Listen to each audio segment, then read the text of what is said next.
Para registrar, pessoal, que eu gostaria que a Prefeitura de Porto Alegre saísse do papel do nosso grande projeto aqui na região do Cruzeiro, que é a inclusão social. Estão empurrando nós para a barreira. Esse nosso projeto vai de secretaria em secretaria, de ano para ano. Ele foi lançado no TI em 2007, 2008, no seu Fortunati. E naquela época foi a menina dos olhos da Prefeitura de Porto Alegre. Um grande projeto de inclusão social. E aí, senhor prefeito, toda a plenária que a gente faz aqui, ele diz assim, ó, já vai sair.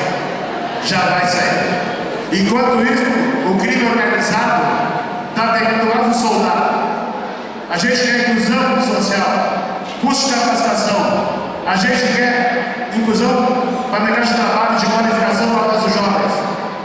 Eu acho que poder público é poder de fazer políticas públicas de inclusão social. E o índice nosso de criminalidade está aumentando aqui na região do Cruzeiro. Por quê? Nós não temos referência como centro de capacitação. Esse é um projeto que vou passar agora novamente na mão do seu prefeito e também do secretário municipal da Juventude. E eu gostaria que esse sonho, que todos ajudaram a sonhar em 2008, que foi prioridade número 1 da região do Cruzeiro, que o governo realmente desse uma resposta. Assim, ó, não é possível, não temos verba.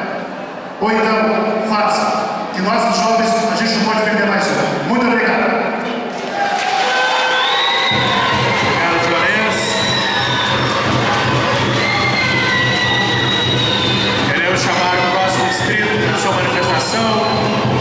Que é o Michael Santos. Michael, palavra à disposição, 3 minutos.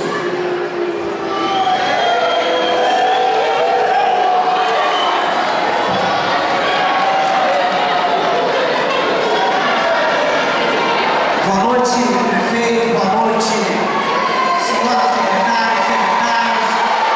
É com muita alegria. Gostaria de pedir à plenária, o tempo está parado.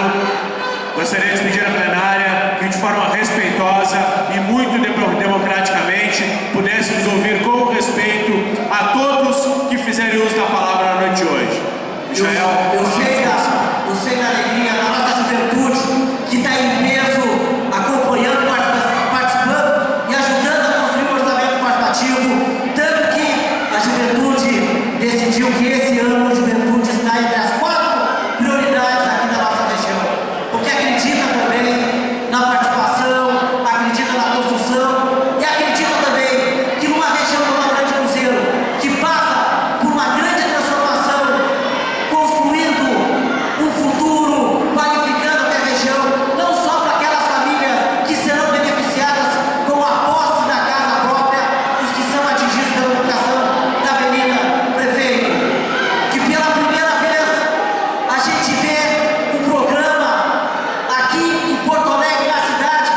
disposição